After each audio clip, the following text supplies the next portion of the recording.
perisai bersalib merah dan jubah putih mereka, tersimpan salah satu kisah paling kontroversial dalam sejarah Eropa.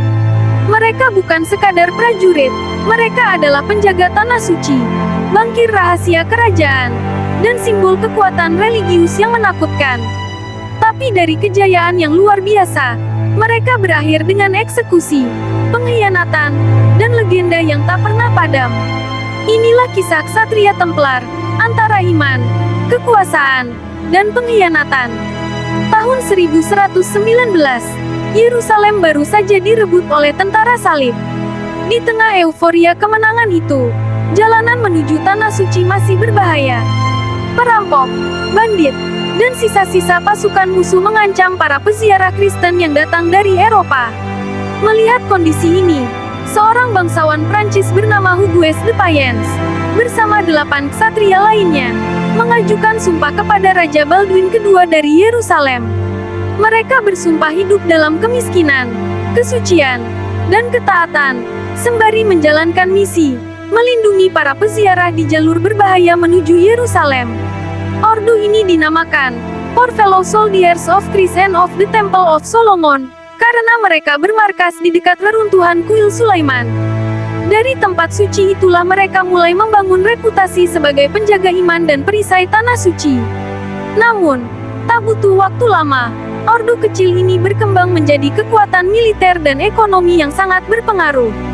Dan dari sinilah kisah besar Ksatria Templar dimulai.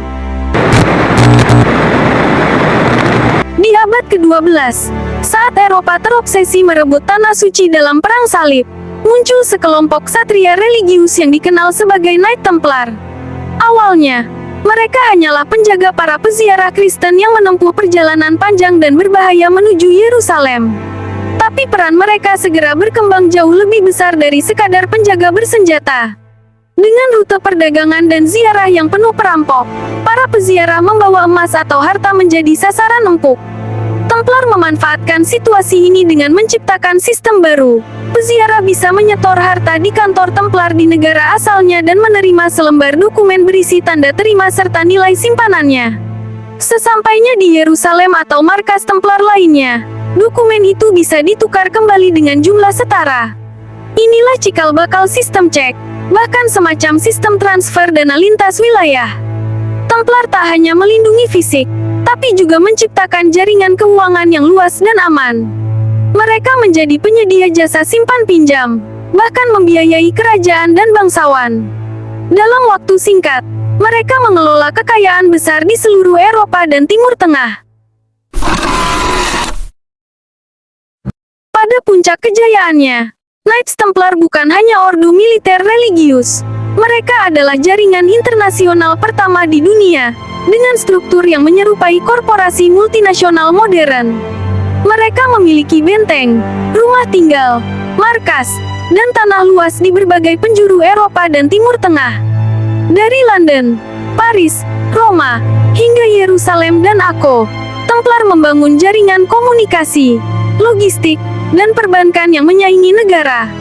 Setiap cabang Templar di suatu wilayah terhubung melalui sistem pelaporan rutin dan distribusi kekayaan. Mereka mengelola tanah pertanian, persewaan properti, penampungan peziarah, bahkan membuat sistem transfer uang antar negara, cikal bakal sistem perbankan modern.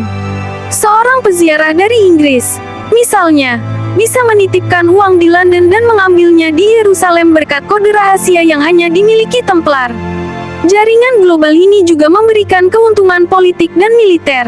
Mereka bisa memindahkan pasukan dan suplai secara cepat, melintasi batas negara tanpa terlalu banyak hambatan karena otoritas gereja seringkali melindungi mereka. Singkatnya, Knights Templar tidak hanya bertarung di medan perang, mereka menguasai jalur dagang, informasi, dan uang, menjadikan mereka kekuatan global sejati pada zamannya. Knight Templar dikenal bukan hanya karena kekuatan militernya, tetapi juga karena simbolisme dan aura misteri yang mengelilingi mereka. Simbol paling terkenal mereka adalah salib merah di atas jubah putih, lambang keberanian, kesucian, dan pengorbanan dalam perang salib. Namun, seiring waktu, Simbol ini menjadi ikon esoterik yang dikaitkan dengan berbagai teori konspirasi. Beberapa sumber menyebut bahwa para Templar melakukan ritual-ritual rahasia saat malam hari, jauh dari mata publik. Tidak ada bukti konkret, tapi dokumen abad pertengahan mengindikasikan bahwa mereka memiliki initiation rites atau upacara inisiasi untuk anggota baru yang dilakukan secara tertutup, bahkan oleh sebagian disebut aneh atau menyimpang pada masanya. Misteri makin dalam ketika muncul teori bahwa Templar mungkin telah menemukan atau menyimpan Holy Grail, cawan suci yang diyakini digunakan oleh Yesus dalam perjamuan terakhir. Ada juga legenda soal tabut perjanjian atau dokumen rahasia gereja yang disembunyikan dari publik karena berbahaya atau kontroversial. Selain itu, harta kekayaan Templar yang hilang setelah pembubaran mereka menjadi salah satu misteri terbesar sejarah Eropa. Banyak percaya bahwa mereka menyembunyikannya di lokasi-lokasi rahasia, dan pencarian harta ini masih berlangsung hingga sekarang, menjadi bahan utama novel, film, dan dokumenter. Tanggal 13 Oktober tahun 1307, hari Jumat, yang kelak melahirkan mitos Friday the 13th sebagai hari sial, menjadi awal akhir dari Ordo Ksatria Templar. Atas perintah Raja Prancis Philip keempat, ratusan Templar ditangkap secara serentak. Alasan resminya, ajaran sesat, penyembahan berhala, dan perilaku menyimpang. Tapi alasan sejatinya jauh lebih duniawi. Philip terlilit hutang besar pada Templar, dan membubarkan Ordo adalah cara tercepat untuk menghapuskan hutang dan menyita kekayaan mereka. Para Templar dipaksa mengaku lewat penyiksaan brutal. Banyak yang ditahan bertahun-tahun tanpa pengadilan. Jacques de Molay, Grandmaster terakhir, akhirnya dibakar hidup-hidup pada 1314 di Paris. Sebelum tewas, ia diduga mengutuk raja dan paus yang menganiaya Ordo. Dan anehnya, keduanya meninggal tak lama setelahnya, memperkuat kesan mistis tentang kutukan Templar. Paus Clement kelima yang awalnya tertekan oleh Raja Philip, kemudian secara resmi membubarkan Ordo tahun 1312 lewat dekret Vox in Excelso. Aset-aset Templar dialihkan ke Ordo Hospitaller, tapi sebagian besar lenyap tanpa jejak. Harta yang hilang ini kemudian melahirkan banyak spekulasi, mulai dari konspirasi Vatikan, persembunyian bawah tanah, hingga pengaruh rahasia Templar yang disebut masih hidup dalam organisasi modern seperti Freemason. Kejatuhan mereka bukan sekadar pembubaran organisasi militer, melainkan salah satu drama politik, ekonomi, dan spiritual paling besar dalam sejarah Eropa abad pertengahan. Kesimpulan, Ksatria Templar bukan hanya pasukan militer religius, tapi juga kekuatan finansial dan politik yang luar biasa di abad pertengahan. Mereka membentuk jaringan internasional, menciptakan sistem perbankan awal, dan membangun citra sebagai pelindung tanah suci.